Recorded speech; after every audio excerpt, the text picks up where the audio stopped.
Hi Shweta, hi ಜಯವರೇ. ಏನು ಮಾಡ್ತಾ ಇದ್ದೀರಾ? ಬ್ಲೌಸ್ ಮಾಡ್ತಾ ಇದ್ದೀನಿ. ಯಾವ ಬ್ಲೌಸ್ ಮಾಡಿದ್ದೀರಾ ಇವತ್ತು? ಇವತ್ತು ಟೆಂಪಲ್ ಡಿಸೈನ್ ಬ್ಯಾಕ್ ನೆಕ್ಕಲ್ಲಿ ಮಾಡಿದ್ದೀನಿ. ಏನು ಮಾಡಿದ್ದೀರಾ? ಈಗ ಬರೀ ಸಿಂಪಲ್ ಆಗಿ ಮಾಡಿದ್ದೀರಾ? ಸಿಂಪಲ್ ಆಗಿಲ್ಲ, ಥ್ರೆಡ್ ಪೈಪಿಂಗ್ ಮಾಡಿ ಮಾಡಿದ್ದೀವಿ. ಥ್ರೆಡ್ ಪೈಪಿಂಗ್ ಹೇಗೆ ಮಾಡೋದು? ಥ್ರೆಡ್ ಪೈಪಿಂಗ್ ಮಾಡೋದೆಲ್ಲ ತೋರಿಸಿದ್ದೀವಿ ವಿಡಿಯೋನಲ್ಲಿ.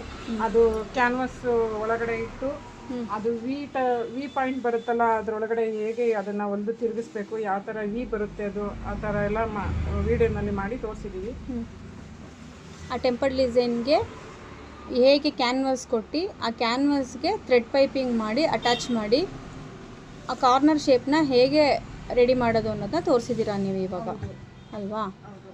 ಅದು ಯಾಕೆ ಪಿಂಕ್ ಕಲರಲ್ಲಿ ಕೊಟ್ಟಿದ್ದೀರಾ? ಅದು ಸೀರೆ ಕಾಂಟ್ರಾಸ್ಟ್ ಅಲ್ಲಿ ಬಂದಿತ್ತು ಬ್ಲೌಸಿಗೆ. ಸೀರೆ ಕಲರಲ್ಲಿ ಅದನ್ನ ಮಾಡಿದ್ರೆ ಕಾಂಟ್ರಾಸ್ಟ್ ಚೆನ್ನಾಗಿ ಕಾಣುತ್ತೆ ಪೈಪಿಂಗ್ ಮಾಡಿರೋದು ಅಂತ ಅಂದ್ಬಿಟ್ಟು ಅದರಲ್ಲಿ ನಾವು ಪೈಪಿಂಗ್ ಮಾಡಿದ್ದೀವಿ. ಇದು ಪೈಪಿಂಗ್ ಯಾವ ಫುಟ್ಟಲ್ಲಿ ಮಾಡಿದ್ದೀರಾ?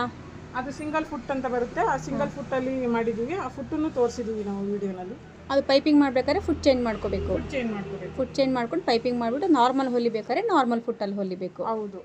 ಓಕೆ. ಅದು ಬ್ಯಾಕ್ ವಿ ತಿರುಗಿಸ್ಬೇಕಾದ್ರೆ ಥ್ರೆಡ್ ಏನೋ ಹಾಕಿದ್ದೀರಲ್ಲ, ಅದು ವಿ ಟರ್ನಿಂಗ್ ಎಳಿಬೇಕಾದ್ರೆ ಅದು ನೀಟಾಗಿ ಬರಲ್ಲ, ಹಂಗಾಗಿ ಅದನ್ನು ಒಳಗಡೆ ಥ್ರೆಡ್ ಕೊಟ್ಬಿಟ್ಟು ಅದನ್ನು ತಿರುಗಿಸಿದಾಗ ಅದು ನೀಟಾಗಿ ವಿ ಬರುತ್ತೆ. ಹಂಗಾಗಿ ಒಳಗಡೆಯಿಂದ ಥ್ರೆಡ್ ಕೊಟ್ಬಿಟ್ಟು ತಿರುಗಿಸಿದ್ವಿ. ಆಮೇಲೆ ಥ್ರೆಡ್ ತೆಗಿಬೇಕಾ ಹಾಗೆ ಇರುತ್ತಾ? ಥ್ರೆಡ್ ತೆಗೆದ್ಬಿಡ್ಬೇಕು, ಅದನ್ನ ಥ್ರೆಡ್ ಬಂದ್ಬಿಡುತ್ತಾ? ಥ್ರೆಡ್ ಬಂದ್ಬಿಡುತ್ತೆ. ಇದು front button back tie button ಏನಾದರೂ ಬೇಕು ಅಂತಂದ್ರೆ ಓಕೆ ಅದು ಟೈನೇ ಒಳಗಡೆಯಿಂದ ಕೊಟ್ಟು ತಿರುಗಿಸಿದ್ರೆ ಅದು ಟೈ ಜೊತೆಲಿ ಅದು ಬಂದ್ಬಿಡುತ್ತೆ. ಅವಾಗ ದಾರ ಕೊಡೋ ಅವಶ್ಯಕತೆ ಇಲ್ಲ. ಇದು ನಾವು ಲೂಪ್ ಮತ್ತೆ ಉಕ್ಸ್ ಮಾಡಿರೋದ್ರಿಂದ ಎಕ್ಸ್ಟ್ರಾ ಥ್ರೆಡ್ ಕೊಟ್ಟು ಮಾಡಿದೀವಿ. ಓಕೆ. ಇದು ಫ್ರಂಟ್ ಬಟನ್ ಬ್ಯಾಕ್ ಬಟನ್ ಮಾಡಬೇಕಾಗುತ್ತಾ? ಇದು ಬ್ಯಾಕ್ ಬಟನ್ ಬೇಕು ಅಂದ್ರೆ ಮಾಡ್ಕೋಬಹುದು.